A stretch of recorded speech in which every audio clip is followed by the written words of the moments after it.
Bom, na aula anterior, nós abordamos sobre a questão do papel do filósofo da ciência, qual a sua preocupação. Também abordamos o pensamento de Platão sobre a questão da ciência, onde nós vimos aí a sua concepção da teoria dos dois mundos, o mundo das ideias e o mundo da sensibilidade, que segundo ele, a verdade estaria no mundo das ideias e não no mundo da sensibilidade, sendo que o mundo da sensibilidade só conseguimos captar as sombras das coisas, ou as aparências das coisas, e o mundo das ideias é o mundo onde estaria as verdadeiras coisas. Só para ilustrar essa relação desses dois mundos na visão de Platão, eu vou citar aqui um exemplo. Por exemplo, a questão se eu estou diante de uma mesa, por exemplo, a mesa. Eu olho a mesa, essa mesa está sendo captada pelos meus sentidos, certo? Para o leigo, ou para o homem comum, ele jura de pé junto que ele está diante da verdadeira mesa. Segundo Platão, a mesa da qual esta pessoa jura que é a mesa real, que é a mesa verdadeira, na verdade ele está diante da sombra daquilo que representa a verdadeira mesa. Bom, e aonde estaria, portanto, a verdadeira mesa? Platão diz o seguinte, que a verdadeira mesa estaria no mundo das ideias. E como alguém poderia chegar à verdadeira mesa? Segundo ele, só podemos chegar à mesa verdadeira não fazendo uso dos sentidos. Porque fazendo uso dos sentidos, o que eu tenho são sombras. Eu só posso chegar à verdadeira mesa quando eu faço uso do pensamento. Só pelo pensamento eu consigo captar a verdadeira mesa, ou seja, a essência da mesa, o princípio da mesa. Pois é esse princípio que vai ser o causador de todos os tipos de mesas vivenciadas, captadas pelos sentidos. É lógico que, na realidade sensitiva, nós temos o quê? Vários tipos de mesas. Nós temos mesas com 4 pernas, mesa com 3 pernas, né? Mesa de uma perna, ou até mesas sem perna. Mas todas se apresentam como sendo mesa. Diante dessa situação, desses vários tipos de mesas que nós abordamos, onde estaria, na concepção de Platão, a verdadeira mesa? E aí ele vai dizer, bom, a verdadeira mesa estaria lá no mundo das ideias. Parece, quando nós falamos mundo das ideias, lá no mundo das ideias, dá a impressão que esse mundo das ideias estaria em um mundo transcendente a este mundo concreto. Na verdade, não é bem assim. Não é essa a interpretação que Platão nos passa. O mundo das ideias é o mundo do pensamento. Quer dizer, se eu quero captar a essência da mesa, eu tenho que pensar a mesa. Ao fazer uso do pensamento, e não do pensamento cognitivo, mas do pensamento reflexivo, porque, segundo Platão, o pensamento cognitivo só consegue captar sombras. Ao fazer uso do pensamento reflexivo próprio, portanto, da filosofia, aí sim, eu consigo captar a essência, o princípio das coisas. A essência e o princípio da mesa. Tá? Pois é exatamente esse princípio que vai causar todos os tipos de mesas captadas pelos sentidos no mundo concreto. E aí nós vamos ter aí um segundo pensador, também contemporâneo de Platão, Aristóteles, que vai se opor ao pensamento de Platão. Ele vai dizer, não, há um equívoco aí. Na verdade, eu não preciso fazer uso do mundo das ideias ou do pensamento para captar a essência, o princípio das coisas. o princípio das coisas, a origem das coisas, estão realmente aqui no mundo concreto. A própria realidade concreta, certo? Essa realidade captada pelos sentidos, certo? Se encontra também aquilo que nós chamamos de princípio. Então nós temos aí dois pensadores da ciência, portanto, Platão e Aristóteles, que de uma certa forma vão fazer uma reflexão da ciência de uma forma diferente. Platão, na sua concepção idealista, acreditando que a essência das coisas estaria no mundo das ideias, que, portanto, só pode ser captada fazendo do pensamento, e Aristóteles, portanto, realista, oposto a Platão, que vai dizer que a essência das coisas estão e podem ser captadas no mundo dos sentidos.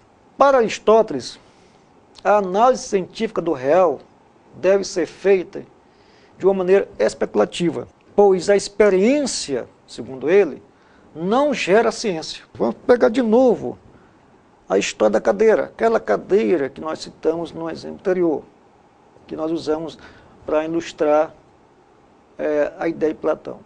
Então, eu estou diante de uma cadeira, estou, portanto, vivenciando essa experiência da cadeira, essa cadeira singular, que, segundo Aristóteles, essa experiência singular, ela não vai me propiciar o conhecimento. Ora, se essa cadeira singular não vai me propiciar o conhecimento, como eu chegaria ao conhecimento? Segundo Aristóteles, eu preciso fazer experiências de vários tipos de cadeira. Eu preciso vivenciar várias experiências de cadeira. Então eu vou vivenciar a experiência da cadeira, que possui 4 pernas, vou vivenciar a experiência da cadeira, que tem 3 pernas, por exemplo, vou vivenciar a experiência da cadeira que se apresenta tendo apenas uma perna, e que tal? Vou vivenciar a experiência de uma cadeira que não tem nenhuma perna. Desses vários objetos que eu estou vivenciando a experiência, eu vou extrair desses objetos aquilo que é comum a todos eles. O que é comum a todos esses objetos que faz com que eu chame todos eles de cadeira. Eu olho uma cadeira de 4 pernas, olho uma cadeira de 3 pernas, sei que ambas são cadeiras. Olho uma cadeira que não tem nenhuma perna, mas sei também que ela está na categoria de cadeira.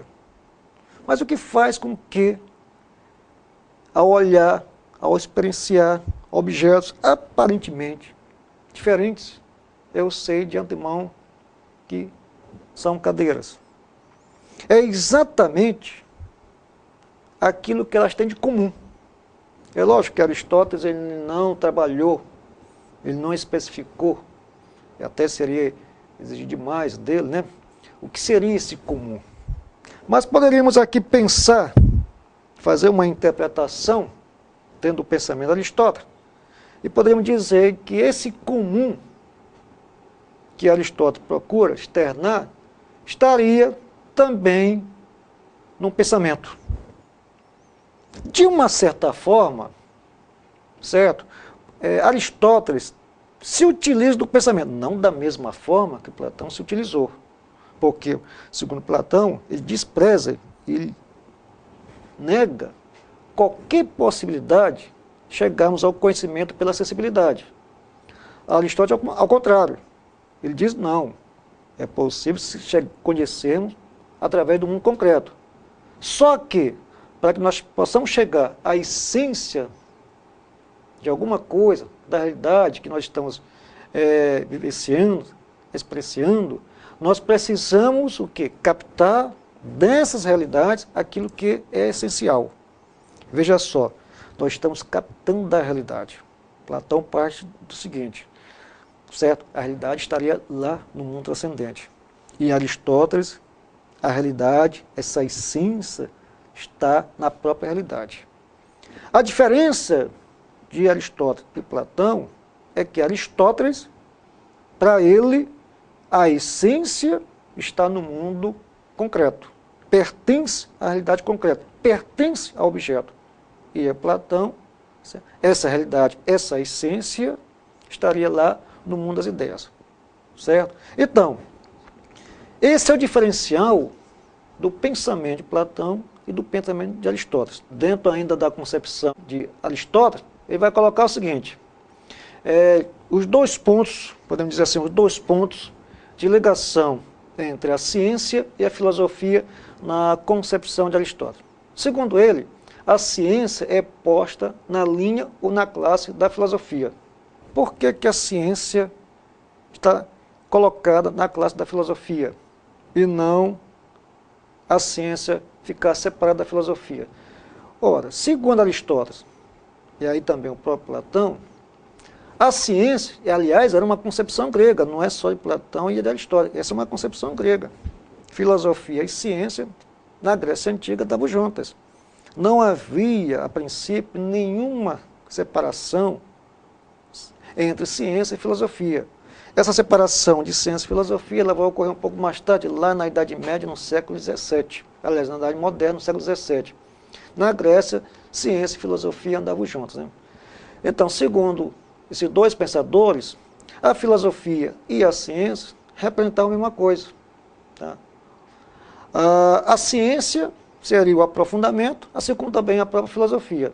Então, a filosofia é considerada como o grau superior da especulação, e não simplesmente como a luz do conhecimento científico inferior.